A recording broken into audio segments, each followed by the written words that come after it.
A construtora Araújo Simão atua no mercado imobiliário há 22 anos, criando empreendimentos que trazem solidez, seriedade e profissionalismo. A Araújo Simão oferece projetos inteligentes e mão de obra qualificados, proporcionando um preço de venda competitivo e lucrativo. Hoje são mais de 35 obras, atendendo a todo o Vale do Paraíba, Litoral Norte e Sul de Minas. Araújo Simão, Rua Coronel Marcondes de Matos, número 35, Centro de Taubaté. Telefone 3621 4012. Construtora Araújo Simão, excelência em construção.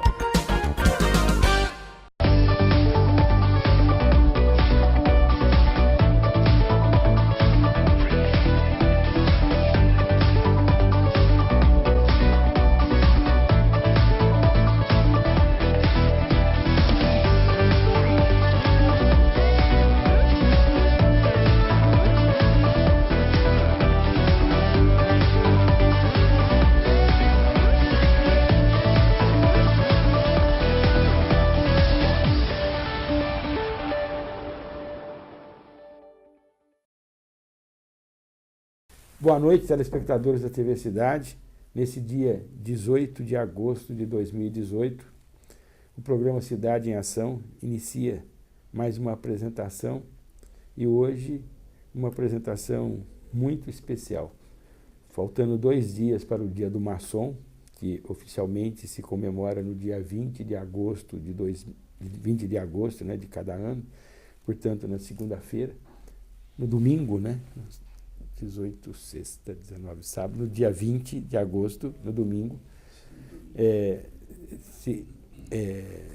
mais um dia do maçom e dia do Demolei. E eu tenho a honra de receber aqui 2 personalidades maçônicas da nossa cidade e que estiveram envolvidas, inclusive, na homenagem da Câmara Municipal nessa segunda-feira. Muito bonita a homenagem. E a gente vem aqui para aprender um pouquinho dessa crença, desse mito, de tudo que a gente escuta, Cada um sabe um pouquinho. Eu tenho certeza que nós vamos aprender, não sou eu que vou entrevistar, eles vão contar para a gente. O Sidney Barbosa, que é um Passe Master ex-venerável, Passe Master, ex-venerável, e o Álvaro Caninel, que é deputado estadual da loja Coluna de Luz de Taubaté. Boa noite, obrigado pelo convite para vocês dois. Passo a palavra para vocês. Poxa, obrigado pela oportunidade. É evidente, que pela minha profissão, se você deixar, a gente vai tomar conta do seu programa hoje aqui. E esse não é o intuito, Primeiro quero agradecer aí a TV Cidade pelo espaço, E agradecer também a Câmara Municipal de Taubaté, através do vereador Vidal lá, que antecipou essa homenagem, pelo calendário das atividades da Câmara Municipal. Foi uma sessão muito concorrida na última terça-feira. E agradecer aos irmãos de todas as lojas que compareceram, de Pindamonhangaba, Taubaté, Tremembé, São Luís do Pariquinga. Foi, sem dúvida nenhuma, uma noite em que nós, maçons já experientes, velhos, vamos dizer assim, de casa, mas que nós adquirimos tudo que foi falado, tanto pelo vereador Vidal, pelo Maluque, pelo menino do Demolei, o Guilherme, pelo Guilherme e pelo irmão orador da noite, o irmão Álvaro Caninel, que aqui se faz presente nessa sexta-feira. Foi uma noite de muito aprendizado, viu, Francisco? Porque a maçonaria, todos os dias a gente está aprendendo. Então, fico muito feliz de reencontrar o irmão Álvaro, agora numa condição já de um cargo dentro da própria do Grande Oriente de São Paulo, o seu?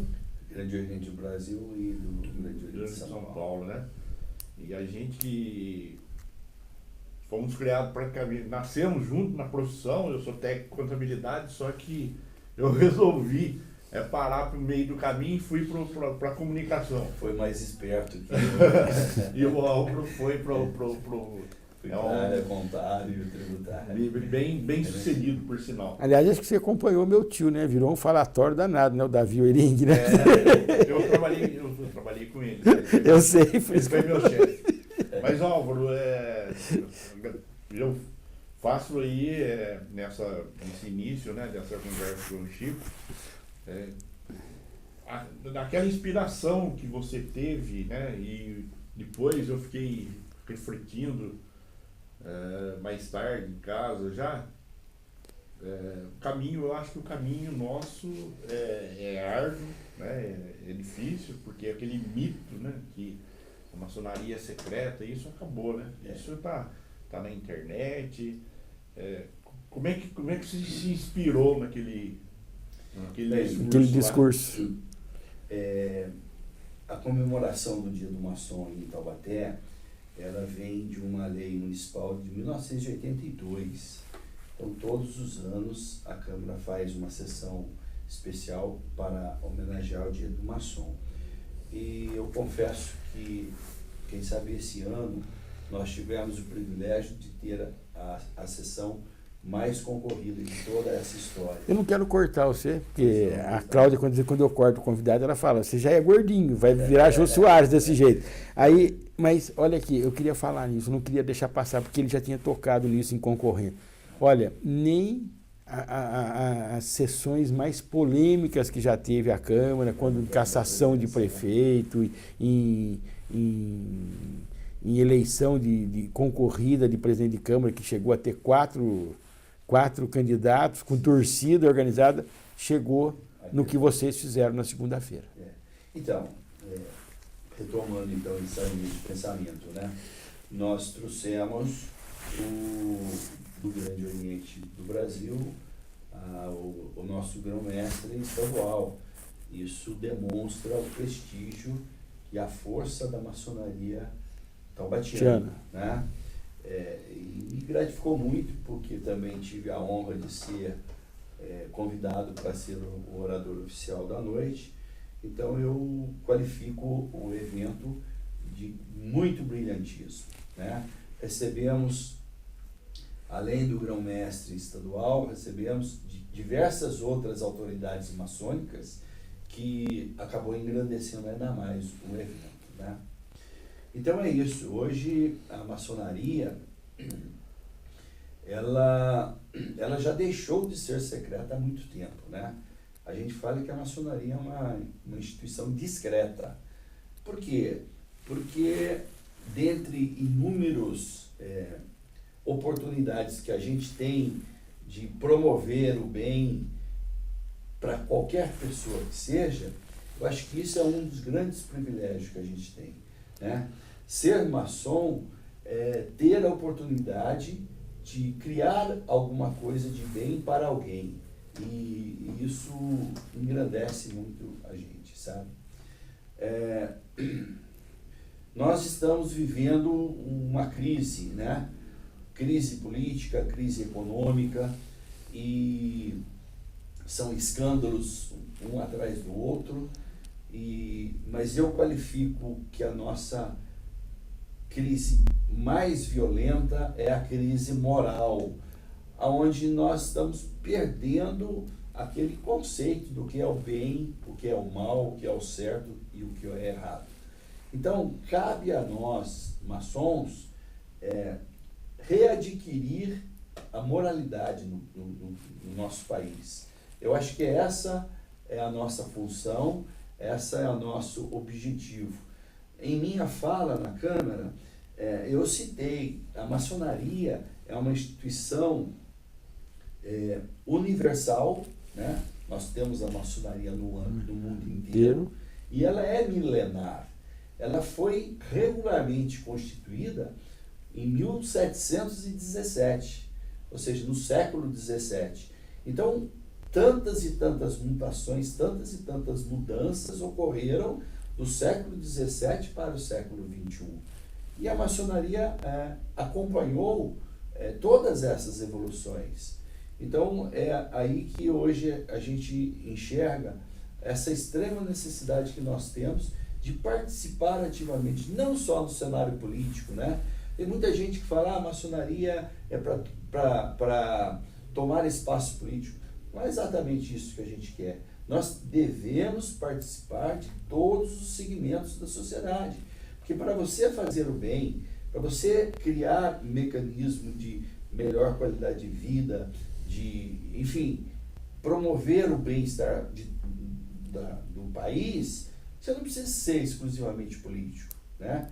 Quem sabe, se a maçonaria tivesse uma participação política um pouco maior, teríamos nós, a nossa instituição, maior possibilidade de desenvolver todos aqueles projetos aqui e os nossos planos, entende?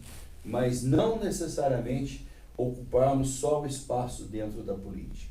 Essa é a forma que eu enxergo e essa é a forma com que eu vejo que nós precisamos executar e exercer essas funções para a melhora do nosso país. É bom que se esclareça, Chico, Certo. que a maçonaria, para que o telespectador, né, tenha uma noção, ninguém entra na maçonaria se ele quiser. Depende dele ser convidado, depende. O Álvaro conhece uma pessoa, fica amigo e tal, e vê que ele pode se tornar um irmão, né? E daí esse profano, então, ele é convidado, se realiza uma sindicância, é uma coisa bem complexa, sabe? Demora aí em torno de 1 a 2 anos para se conseguir iniciar um profano. Um profano, perfeito. E pelo lado político, né, que foi muito bem exemplificado aqui pelo Álvaro, nós tivemos, os oradores da noite revelaram aí algumas coisas, né, de algumas personalidades do Brasil que foram maçons e importantes. E vale-se salientar, o Álvaro até tocou nessa situação que o país está vivendo, horrível, de corrupção, de você que é mais pelo lado político, né, tá enxergando isso aí. Certo. A nossa a Gresp, já desde 2000, nós estamos em 2017. 2017. 4 anos atrás, foi colocado pelo então grão-mestre, que a gente chama carinhosamente de Chiquinho. Obrigado. É o xará. Foi feito um projeto de iniciativa popular denominado Corrupção Nunca Mais. E foi uma coisa que foi no Brasil inteiro, se eu não me engano, o Álvaro pode me ajudar aí, se conseguiu, né, tem até um modelinho que veio para as lojas, mais de 1 milhão de assinaturas. Só que aconteceu? Isso aí está engavetado, lá em cima. Vai contra os princípios dos políticos que hoje, infelizmente, não representam. Ai, meu Deus do céu. Enfim, foi um projeto falar popular que infelizmente acaba não sendo discutido, aprovado, porque vai contra os interesses pessoais daqueles políticos que representam os anseios da sociedade. Uma curiosidade, vocês falaram aqui, 1717, não é isso que você falou? 1717 foi quando se constituiu as grandes lojas. 2017 hoje. Então, vocês, no caso do Brasil aqui, vocês passaram por todos os... É lógico, nós não passamos por isso, mas estudamos, vimos a ditadura de Getúlio Vargas, a consolidação das leis trabalhistas, a CLT, enfim, tudo. Como é que vocês conseguem hoje, vocês que estão ali, por exemplo, né, o pouco que eu entendi, você, por exemplo, tem um cargo altíssimo dentro da sua congregação. Você é deputado estadual da sua loja lá, do seu núcleo, não é isso? Sim. Aqui. Em Taubaté nós temos, acho que 12 lojas, não é isso? 12 lojas das 3 potências. Vocês ficam à vontade, se vocês quiserem. Eu não consigo não perguntar isso. E o Sidney também. Não está na hora do país sofrer. Eu não estou pedindo a ditadura, mas pelo menos uma intervenção por 2 anos, por 6 meses, por 1 ano e começar de novo a acertar isso. Porque olha a reforma política que está acabando de ser sendo feita. 3 bilhões e 600 milhões, quando nós temos um déficit de 159 bilhões. Acho que só as máquinas do Álvaro, porque a minha e do Cid não vai saber resolver isso. A do Álvaro que está acostumado com isso. Porque a minha de engenheiro chega nas raízes quadradas aí e vai parando. Bom, Chico, eu não quero levar para esse lado, não, mas porque vocês passaram por tudo dar isso. Um exemplo que foi até, graças a Deus, graças ao arquiteto do universo, foi revelado no discurso do Maluf, que nós temos 37 partidos no Congresso. 34. 34. Melhor. E somos representados Todos. todos eles. E graças ao grande arquiteto do universo, até agora, pelo menos, nessa representação, é claro que tem mais deputados, né, do que tem partido que tem. Eu acredito que a gente deva ter aí em torno de uns 100 e poucos deputados que, se não estão ativos, pelo menos estão adormecidos e tal. Foram da ordem. E eu espero, né, que se confirme isso, que pelo menos desses 34, ele não tem ninguém envolvido nessas falcatruas. Agora, que não é fácil, porque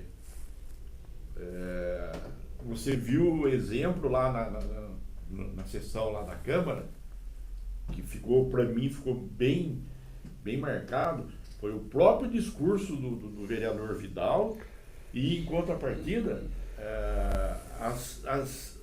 o semblante dos irmãos, quando alguma coisa em termos de política era se levantava ali, né?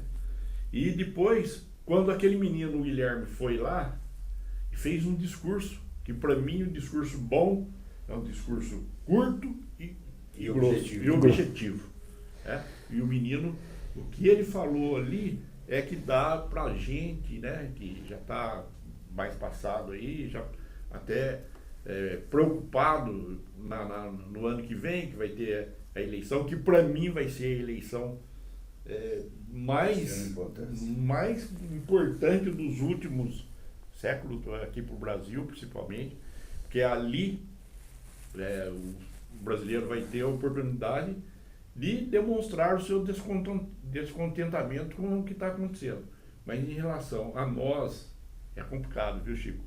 Porque nós somos cobrados em dobro. Eu acho que até às vezes, até demasiadamente, em relação a que alguns irmãos adormecidos, irmãos ativos, que estão lá em Brasília, mas que...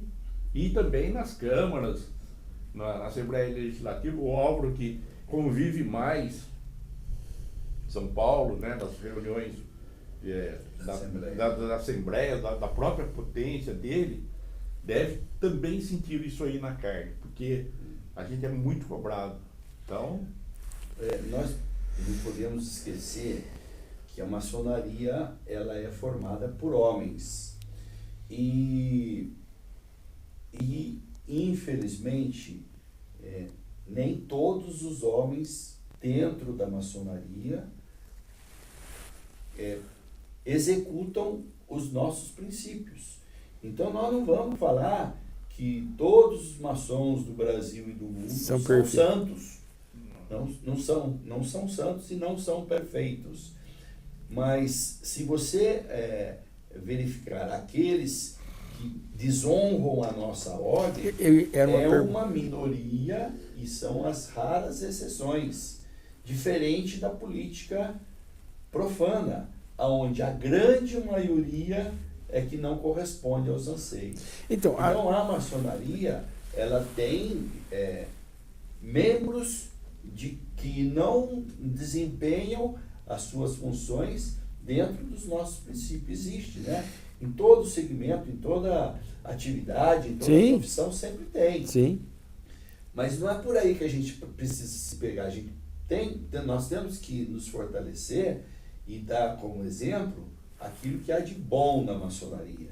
Então, dentro de todos os escândalos que nós estamos acompanhando no dia a dia, a gente vê que dificilmente o personagem principal do escândalo é um representante da maçonaria. Então, isso é bastante interessante. Quando vocês convidam um maçom para ir, vocês acabaram de falar que o cara passa por uma, vamos dizer, por uma análise, uma sindicância e tal. Quando ele comete alguma coisa, depois que ele já está lá, já fez a carreira dele, está ajudando, como é que existem o regulamento, né? Eu não sei se é isso que eu vou perguntar, mas procedimentos. Né? E inúmeros casos de que o maçom ele passa por um processo democrático dentro da nossa instituição, ele tem todo o direito da sua defesa, da sua justificativa, mas se ficar comprovado de que ele cometeu alguma falta grave, ele é expulso da instituição, ele é expulso da maçonaria. Acontece, né? Temos casos em que irmãos, por desonra à ordem, são expulsos. Mas, como eu te falei, são a minoria. Essa é a exceção da regra. Então, eu fiz essa pergunta por dois motivos, né? Quando eu falei, eu sei que eu deixei até os 6 meses de saia justa aqui, quando eu falo até numa intervenção, né? Porque são duas coisas. Quando ele falou em 37 partidos, né? O seu discurso foi perfeito na Câmara, 34 legalizados, mas tem 3 que estão praticamente mais prontos para ser homologados. Então, seria os 37, talvez seja por isso que o Sidney falou em 37. E, por exemplo, há 15 dias atrás, eu estava num congresso de engenheiros, né, do CREA, lá em Águas de São Pedro, e começa a se cobrar muito. Por exemplo, amanhã, nós estamos até hoje aqui, e eu vou estar em São Paulo, eu sou conselheiro da CNTU, da Confederação Nacional dos Trabalhadores Urbanitários Regulamentados, e a gente vem cobrando, e as classes estão sendo muito cobradas. Lá em Água de São Pedro, por exemplo, se falava, o CREA, é a OAB, é o CREMESP, todos os órgãos, a maçonaria, eles acham que o país só pode ter uma solução. Isso se falou muito lá em Água de São Pedro há 15 dias atrás, né, em 3 dias que nós estávamos lá no Congresso, falou que tem que passar por esses órgãos para dar uma solução no país, porque a coisa chegou num ponto que... Na minha opinião, a crise política... nós vamos ter em 2018 eleições gerais. O que nós vamos conseguir de resultado positivo se os personagens que vão participar, se os candidatos que vão participar são os mesmos? Simplesmente vai mudar de cadeira. Sim. Então, por isso que eu sempre afirmo que a crise moral ela é muito mais ampla. E para a gente vencer a crise moral, quem sabe nós vamos precisar de mais uma geração onde se invista em educação, onde se invista na criação dos jovens, não é isso? E então, dessa forma que eu estou enxergando, se nós não tivermos pessoas de bons costumes, com grande capacidade técnica para ser os nossos representantes políticos, o que vai acontecer em 2018, depois nas próximas eleições futuras, simplesmente vai ser mudança de cadeiras. Então nós temos que, sim, buscar na sociedade, em todos os segmentos da sociedade, não só na maçonaria, mas em todos os segmentos da sociedade, pessoas que tenham capacidade técnica, que tenham moralidade, que sejam realmente honestos, que tenham ideais, para que esses sejam os nossos fiel representantes dentro da política, né? Veja que atualmente a coisa desandou tanto que honestidade passou a ser uma qualidade do ser humano. É um absurdo isso. Honestidade não é uma qualidade, é uma característica. Todos nós temos a obrigação de sermos honestos. E hoje a gente vê, não, eu sou honesto, como se isso fosse uma qualidade. Essa é a característica natural do ser humano, né? E infelizmente desandou por tudo isso que a gente está vendo no nosso dia a dia. Eu queria falar só da maçonaria aqui, mas, por exemplo, quando eu estou aqui na frente do Álvaro, né, eu não falei, mas o telespectador conhece muito o Álvaro, e ele tem se não é o melhor, um dos melhores, vamos dizer, se for o top 10 do Vale, da região metropolitana do Vale do Paraíba, o Álvaro tem um dos escritórios 10, no top 10 da região metropolitana do Vale do Paraíba. A última negociação coletiva dos trabalhadores, dos engenheiros agora, né, do setor energético, que começou no dia 1º de junho e só acabou agora, há 15 dias atrás, no comecinho de agosto, foi o mês de junho, o mês de julho inteiro, Álvaro, teve uma assembleia que estava lá 85 engenheiros na rua Casa do Ator, lá em São Paulo. Teve um dos engenheiros que levantou e estava lá se discutindo. 3,6, porque oficialmente é essa a infração. Não é essa que você sente no supermercado, não é essa que você sente quando você pega um táxi, mas a oficial é essa. Então, estava se discutindo lá o aumento de 3,6. Né? Aí o cara levantou e falou assim, para o representante sindical que estava lá discutindo, conversando, ele falou assim, olha, lógico, eu quero os 3,6, mas eu acho que eu preferia aproveitar que nós estamos aqui, né, 80 pessoas, quem sabe a gente possa começar daqui um movimento. Deixa a empresa ficar com esses 3,6, não precisa dar para nós, e vamos sair, aproveitar que nós estamos, que é difícil de reunir, mas estamos aqui em 80 engenheiros aqui, e vamos começar um movimento aqui para reajustar a tabela do imposto de renda em 5%, em 6%, que vai colocar mais dinheiro no meu bolso do que os 3,6% para o próximo ano. Quer dizer, olha que ponto que chegou. Chico, se a gente for entrar na questão tributária, realmente a gente vai passar aqui alguns longos dias discutindo. Vai ter uns 4, 5 programas, pelo menos. Eu tenho a oportunidade de transmitir uma palestra chamada Ditadura Tributária. E é exatamente isso que a gente vive nesse país durante toda a nossa história. Vamos só se pegar na questão da tabela do imposto de renda.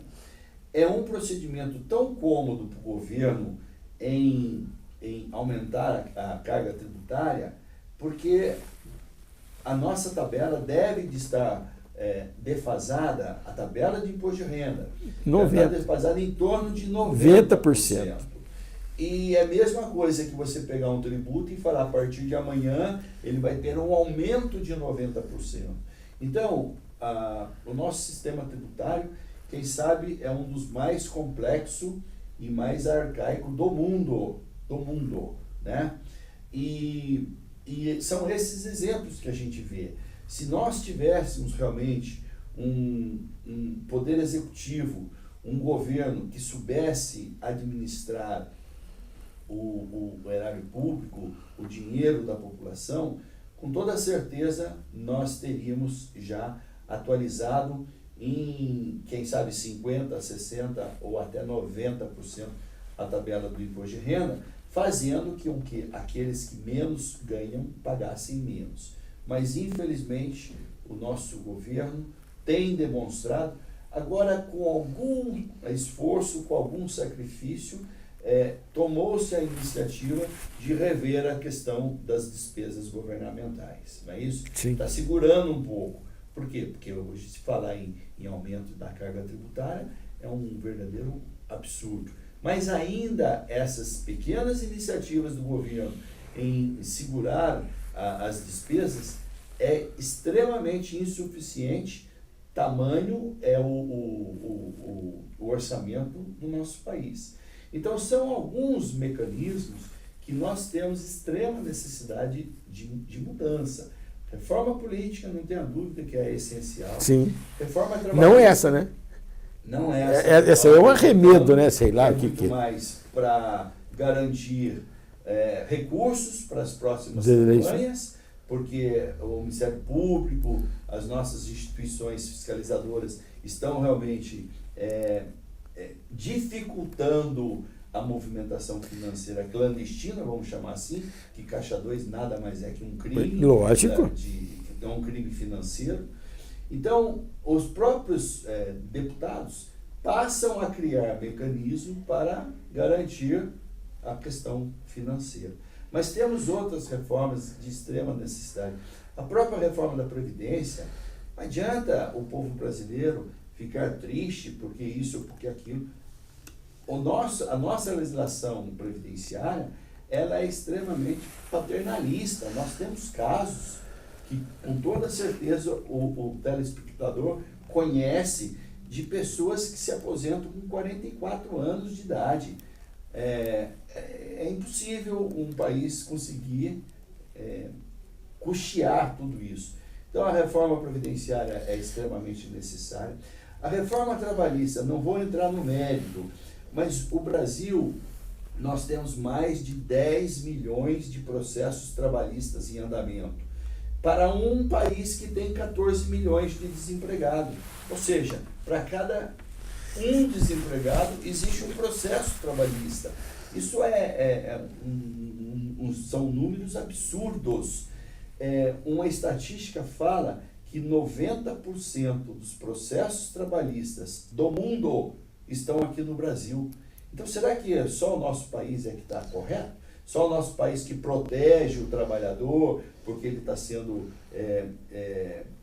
abusado dos seus empregadores? Não é. A nossa legislação, ela é extremamente complexa e, por conta disso, há grande necessidade de reforma. Então, nós precisamos mudar reforma política, reforma tributária, reforma trabalhista, reforma previdenciária, para que realmente o nosso país possa se equiparar um pouco mais com os países mais desenvolvidos do mundo. E é isso que a maçonaria, é isso que diversas outras instituições se dispõem a colaborar para atingir esses objetivos. Deixa eu só dar um vamos lá, por favor. Assunto aqui, Chico. Eu estou aqui para aprender, eu quero escutar, não quero ficar perguntando, não. Eu sou aposentado, tá? Eu sou aposentado. E trabalhei em 2 sindicatos. Trabalhei no Sindicato dos Metalúrgicos, nos anos 80, aquela fase brava daquelas greves e tal. Você, Madeira, Santana, Isso, Tatal, Luiz Carlos. E olha, Meu saudoso companheiro, né? Detalhe, sou o contador do Sindicato dos Metalúrgicos desde 1980. Aí, tá. E a oportunidade da vida também me proporcionou. Eu sou sindicalista. Sou sindicalista há 30 anos. Então eu falo como um sindicalista, eu falo como um empregador, mas acima de tudo eu falo como um cidadão brasileiro, das extremas necessidades. Reforma sindical é um assunto de extrema importância para o país. Nós temos mais de 17 mil sindicatos. É um absurdo assim, sem tamanho. Países desenvolvidos do mundo têm 100, 120, 150 no máximo. E nós temos 17. Mas por que isso? Como os partidos políticos, existe uma proteção financeira muito grande para você criar um sindicato, atribui a obrigatoriedade da contribuição sindical, e aquele cidadão que você conhece a vida inteira, que ele faz? Ele é sindicalista, passa a ser para ele uma profissão. A gente tem muitos exemplos disso, né? Sim. Lógico que temos grandes líderes sindicais que a vida inteira se dispõem a buscar direitos e obrigações dos seus representados. Mas, por outro lado, nós enxergamos também que existem alguns líderes sindicais que a vida inteira vivem do seu sindicato. Do seu sindicato. Isso é um verdadeiro absurdo, que é o que nós temos extrema necessidade de mudança. Deixa eu voltar no meu raciocínio. Que isso, irmão? É o seguinte, então eu trabalhei no sindicato do metalúrgico, trabalhei um pouco no sindicato dos empregados no comércio, trabalhei em rádio, trabalhei aqui em Taubaté, faz alguns anos que a gente colabora aqui com o pessoal da TV Cidade em termos de esporte, que daí já é mais por um hobby.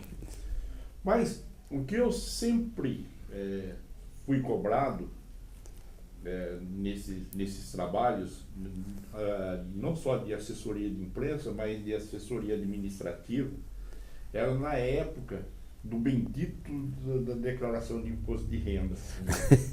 O especialista está do seu lado. E até hoje eu encontro com algumas dessas pessoas que já naquela época, em 80, 82, até 85, eles chegavam... vou dar um exemplo lá, o seu José Lourenço lá, estou exemplificando. Ele chegava, Sidney, olha, vinha com a declaração dele, aquela declaração de rendimentos da empresa. Trabalhava vamos supor, na época, mecânica pesada. Olha, eu ganhei isso, descontaram esse pouquinho aqui e eu não tenho... já naquela época eu já ficava encasquetando, falava, meu Deus do céu, salário para mim não é renda. Não é renda. Também acho. Mas é uma maneira de que o governo tem para receber os tributos, a retenção. E hoje é pior ainda, porque esse seu José Lourenço, ele está aposentado com mais ou menos 60, não deve chegar até menos do que ele ganhava em 80. E ainda é obrigado a contribuir para pagar a previdência. O imposto de renda. O imposto de renda. Não, em alguns casos o imposto de renda. E outros continua pagando a previdência. Se o trabalhador for aposentado do Estado, além de ele pagar imposto de renda, ele paga a previdência. Continuar contribuindo com a previdência social. Não é um absurdo? E isso, Álvaro, não é só do trabalhador que está no Estado. Por exemplo, o cara que se aposenta com a previdência particular dele, lá vamos dizer que ele faz, também. A previdência privada. Também. Até hoje, sim. Agora você veja, olha, trabalhou, eu estou dando esse exemplo. Tem gente que trabalhou, que nem exemplo de dentro de casa. Minha esposa trabalhou 30 e poucos anos como professora. Ralou, o que a minha esposa e outras professoras passaram e passam numa sala de aula, trabalhou 35 anos, aposentou.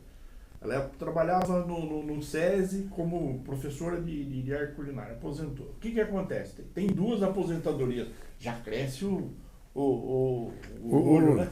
Nossa! Só que uma desconta um pouquinho de imposto de renda, a outra não desconta nada. O que acontece? Quando ela vai fazer o acerto dela, que ela vai fazer, ela tem que pagar... O Álvaro já vem com a guia. Aqui, ó, você leva a sua declaração e já leva os DARF, né, que chama? Pô, você entendeu? É um absurdo. É um absurdo. Porque... Desculpa, viu, Álvaro? Se fosse... calculado o imposto de renda das riquezas que muitos desses grandões aí, desses, não gosto nem de falar, mas muita gente fica rico do dia para a noite, e não paga imposto de renda, não paga nada. Nada. Uma coisa que a gente precisa entender é que fala-se que o Brasil tem a maior carga tributária do mundo e isso não é verdade. Existem países que o custo tributário é bem maior que o Brasil. O nosso grande problema é que, pelo que a gente paga e pelo que o governo nos dá em serviços públicos. Então, aqui nós temos uma carga tributária em média de 34% do PIB nacional, mas não recebemos absolutamente nada em troca desse custo. Então, temos países da Europa que você paga mais de 34%, mas você tem todos os serviços públicos custeados pelo governo. É a escola dos seus filhos até a universidade, é saúde pública de primeira qualidade, é segurança, é transporte, enfim, tudo aquilo que o cidadão tem necessidade de serviço público, ele recebe do seu governo, mesmo pagando um pouquinho mais. Aqui nós pagamos 34%, mas infelizmente nós precisamos ter plano de saúde particular, nossos filhos vão para as escolas particulares, segurança, qual é a casa hoje que não tem um portão de 4 metros, sistema de alarme, cerca elétrica, por quê? Porque o governo não nos dá segurança. Transporte público é um verdadeiro absurdo. Eu tive a oportunidade então, de estar... vamos acabar com esse mito, né? É a mesma coisa, o mito que existe dentro da maçonaria, de que ela é contra a religião, de forma alguma, nunca foi, não é e nunca vai ser. Vamos acabar com o mito de que o Brasil tem a maior carga tributária. Não tem. Não é a maior carga tributária, mas é a pior repasse de serviço público que existe no mundo, e esse não tem a dúvida que sim. Eu gostaria de sugerir aí, Francisco, meu Faz favor. Chico Corim, que fosse feito um programa e que o Álvaro participasse e a gente convidasse aí outras pessoas ligadas a essas reformas.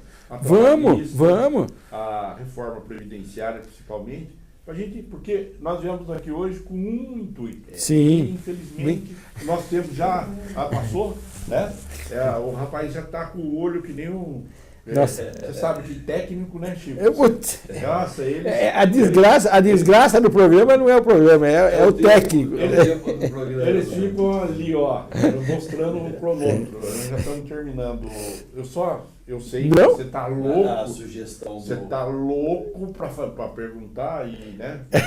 Vou tomar essa liberdade, Val. Pois não. Ele quer saber por que não tem mulher na maçonaria. Isso é mito. Isso é uma. Por que é tudo de terno preto? Inclusive você tá aí de terno preto.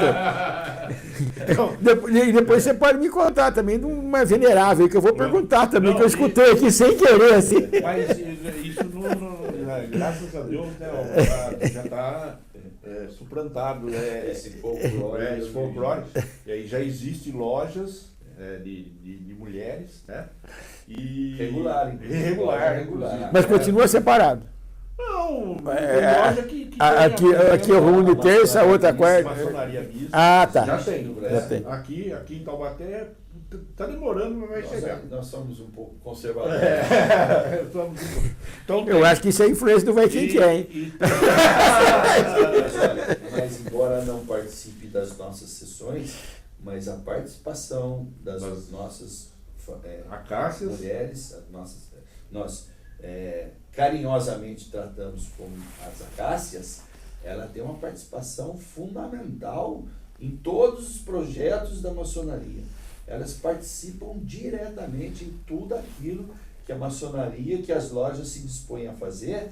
A participação das nossas esposas é fundamental.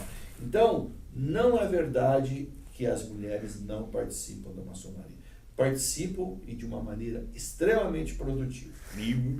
Acácias, é isso que são chamadas? São chamadas de acácias, as esposas dos maçons. E temos também, Chico, as nossas queridas sobrinhas, que é exemplo dos Demolês, que são as filhas de Jó. Filhas de Jó. Que também realizam, em Pindamonhangaba principalmente, um trabalho espetacular em termos de apoio para a sociedade. Tanto os Demolei quanto as filhas de Jó são instituições paramaçônicas promovidas e patrocinadas pelas lojas maçônicas, e é ali que a gente está desenvolvendo todos os ensinamentos, né, para que esses jovens sejam, quem sabe, os nossos heróis do futuro que a gente tanto necessita.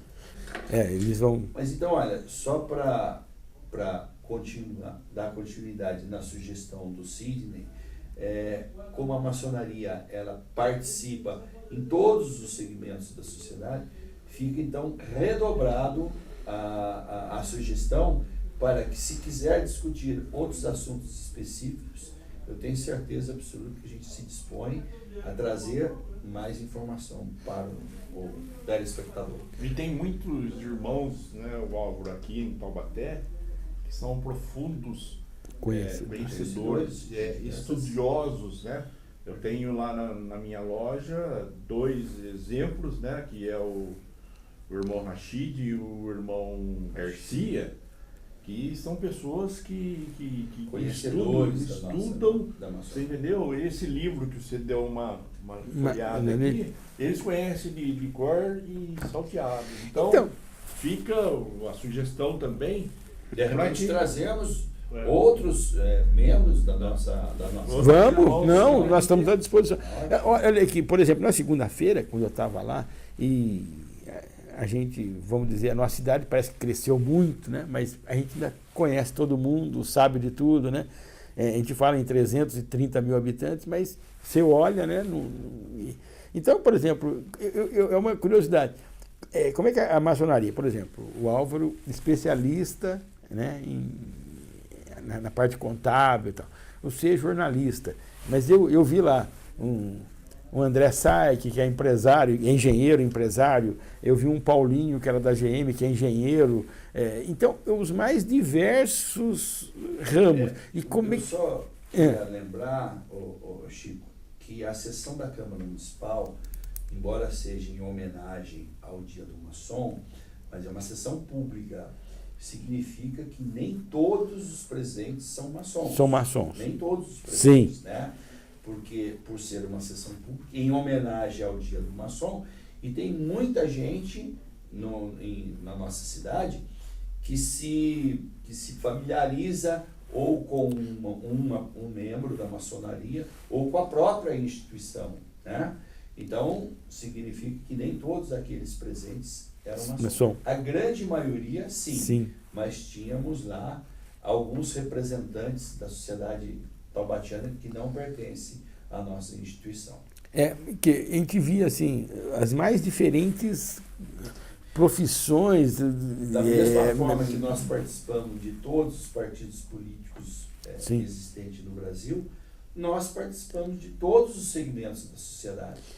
Então você vai dentro de uma loja maçônica, você vai encontrar lá membros que representam ou que desempenham as suas atividades nas mais diversas categorias. E vocês têm mandato, por exemplo, o seu mandato? Você é, por exemplo, um deputado estadual. Eu estou como deputado estadual na poderosa Assembleia Estadual Legislativa. Meu mandato é 4 anos. 4 anos. Eu estou no meu 2º mandato, termina em junho de 2019. Né? As lojas, se me permitir, Sidney, as lojas, o nosso sistema organizacional do Grande Oriente do Brasil, ele se assemelha muito à República Federativa do Brasil. Então nós temos o nosso soberano grão-mestre geral, equivaleria ao presidente da República. O nosso grão-mestre estadual, Baruch, que esteve aqui em São Paulo, o nosso evento, ele, dentro da maçonaria, representa o que seria o governador do estado de São Paulo. O grão-mestre adjunto seria o vice-governador. Né? Nós temos a soberana Assembleia Federal, que seria a Câmara dos Deputados.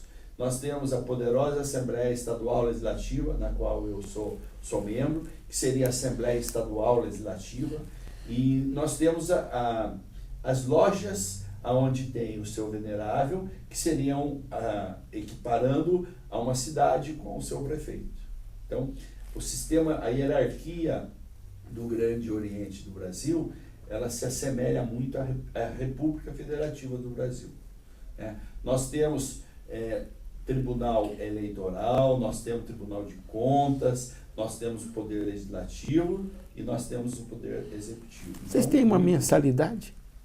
Nós temos mensalidade. Cada um de vocês paga uma contribuição? Por conta do custo operacional de um funcionamento de uma loja, né?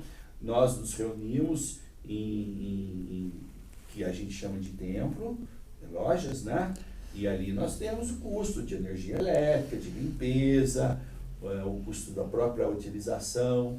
É comum, quando se termina uma sessão de loja, fazemos um ágape. Nós temos dentro da mensalidade da nossa ritualística é a contribuição, tronco de beneficência. O que representa o tronco de beneficência? É um valor que cada irmão dispõe para a loja para que ela possa promover os projetos, os planos de beneficência. Entende? Então nós temos custo sim. Né? Vocês têm 12 lojas em Taubaté. Por exemplo, a maioria dessas lojas, por exemplo, o templo de vocês já são próprios? Bem, o Sidney representa a loja Monteiro Lobato, que é templo próprio. Eu sou iniciado na Fraternidade e Integridade Taubatiana, que nós também temos um templo próprio, e no nosso templo reúne-se outras lojas, né? Temos a Força, Vida e Consciência, que é aqui vizinho de vocês, aqui na Desembargador, que é templo próprio também, e esses imóveis foram conseguidos graças à colaboração e ao sacrifício de todos os irmãos. Nenhuma é doação pública de prefeitura, de estado, de nada. Não recebemos nenhuma verba governamental, verba pública, de forma nenhuma. Diferente das ONGs, né? As ONGs são organizações não governamentais, mas que na maioria vivem de verba pública. Muitas vezes, né, recebem subsídios, governo municipal, estadual ou até mesmo federal, e aí, quem sabe, estimula um pouco a questão do oportunismo, né? A gente tem ONGs no Brasil que desenvolvem trabalhos maravilhosos, sensacionais, né? Sim. Mas, infelizmente, dentro de algumas dessas milhares de ONGs que existem aquelas que às vezes são criadas só para receber o subsídio, o dinheiro público, e aí desanda. Como desses 34 partidos que nós falamos lá atrás, muitos é só para fazer coligação e receber verba partidária. Bom, Chico, esperamos, pelo menos da minha parte, e tenho certeza que o irmão Álvaro também, de que a gente tenha colaborado com o seu programa. Mas eu agradeço em meu nome, principalmente, em nome da loja Monteiro Lobato, que eu pertenço, e de todos, eu tenho certeza, todos os irmãos, pelo espaço que foi nos dado. E vamos esperar numa próxima oportunidade aqui, Álvaro, que a gente consiga trazer aqui pessoas ligadas, né, à maçonaria, que possa, inclusive, responder com mais conhecimento. Não! Esse monte de perguntas que você fez aí e que você não conseguiu fazer, porque o horário é que manda, infelizmente, na TV, no rádio, na comunicação. Você já era amigo da casa. O Álvaro já teve algumas vezes, acho que aqui no prédio novo é a primeira vez, né, Álvaro? Primeira vez. Mas o Álvaro lá no prédio velho já tinha ido algumas vezes. Mas o Álvaro não vem aqui todo mês porque ele é muita atividade. A gente queria que ele viesse pelo menos uma vez por mês aqui. Porque se Deus assim permitir, a quantidade de perguntas e as demandas que tem com relação à parte tributária de Taubaté, da região, né? Porque hoje o programa ele vai direto pela internet também, entendeu? Então a gente atinge. Outro dia, a gente, aqui no ar, tivemos a oportunidade de receber o Barbosinha falando com a gente lá da Holanda, direto, você entendeu? o Luiz Alves, outro dia, falando de Caraguatatuba. Então, isso sem contar as mensagens que vão chegando, né? Que vão, então, a gente fica muito contente com isso, né? No primeiro momento, quando a gente foi fazer isso, o nosso técnico aí, que está aí, o Dimos, que fica tomando conta do relógio, ele falou assim, ele começou a falar comigo para a gente montar isso, a Cláudia, ele falou assim, onde é que nós vamos chegar? Será que eu não tenho jeito para isso? Mas não, vamos, e monta, coloca telefone, não sei o quê. Hoje a coisa já está andando, né? Naturalmente. Então, a gente fica muito satisfeito. Outro dia, a vereadora Poliana Gama saiu daqui não acreditando, né? 6.200 visualizações ela teve durante 1h15 de programa aí, ela não acreditou. Ela falou assim, pô, né? Isso é bom, isso é muito bom. Mas eu agradeço também a oportunidade, Chico, e me coloco à inteira disposição para outros assuntos que for de interesse coletivo, né? A gente está aqui colaborando, trazendo maiores informações e obrigado a todos os telespectadores. Eu não toquei, viu, o Sidney, mas nós precisamos pegar o Álvaro, né? Você pode me ajudar, porque você é da casa, né? Também. Ele precisa vir contar um pouco do LID para nós também, né? Do LID? Do LID. Vamos deixar esse assunto para lá. Esse aí é mais complicado. Bom, deixo aqui um tríplice fraternal abraço a todos aí, e espero que em breve a gente retorne não só no seu programa, mas aqui na TV, para a gente continuar debatendo aí os assuntos importantes, não só da nossa cidade, como do nosso Brasil. Tríplice fraternal abraço a todos os telespectadores aí, aos nossos queridos irmãos que estão na audiência. Parabéns, dia 20, domingo. Eu tenho feito um pouquinho de confusão, porque na Assembleia Legislativa vocês vão ter uma homenagem também, vai ser dia 21, que é segunda, mas o dia mesmo é dia 20, que é no domingo. Parabéns a todos os maçons do Brasil inteiro, para esse dia 20 de agosto, e dizendo que as portas da TV Cidade estão abertas às comunidades maçônicas e a vocês também que são amigos da casa. A TV Cidade, inclusive, na pessoa do Jefinho, fala que você, o Álvaro é como é que eu vou dizer? Um dos donos aí. Entendeu? Ele diz que tem ele deve algumas coisas eternas para você. É muita bondade de vocês. Parabéns pelo trabalho e pela oportunidade da gente esclarecer algumas... E o Sidney já ajudou também a gente muito aqui. Ganhava um salário alto, né? Ele trazia um empresário aí para negociar, que era um problema sério, mas ajudou, entendeu? Um abraço. Muito obrigado aí por tudo também, tá bom? Obrigado. Um abraço, até vocês semana que vem. E um abraço a todos os maçons. Neste momento, convidamos o senhor Álvaro Alexandre Carniel a se posicionar à frente da mesa diretora para receber das mãos do vereador, do excelentíssimo senhor vereador João Vidal, e também do eminente grão-mestre do Grande Oriente de São Paulo, Dr. Benedito Marques Baluque Filho, um certificado por sua participação como orador nessa noite.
Félix Pereira a se posicionar também à frente da mesa diretora para receber das mãos do vereador, excelentíssimo senhor vereador João Vidal, e também dos mestres conselheiros João Pedro Campos e Edson Filho, o certificado por sua participação moradora nesta noite.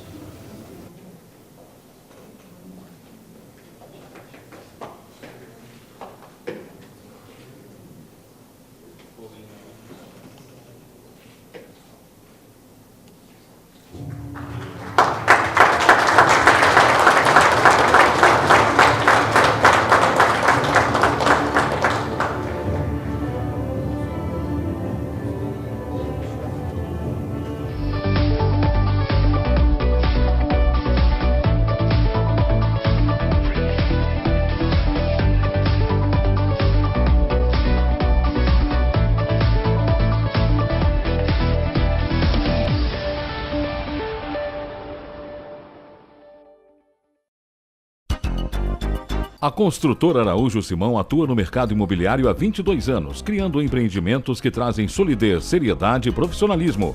A Araújo Simão oferece projetos inteligentes e mão de obra qualificados, proporcionando um preço de venda competitivo e lucrativo. Hoje são mais de 35 obras, atendendo a todo o Vale do Paraíba, Litoral Norte e Sul de Minas. Araújo Simão, Rua Coronel Marcondes de Matos, número 35, Centro de Taubaté. Telefone 3621 4012. Construtora Araújo Simão, excelência em construção.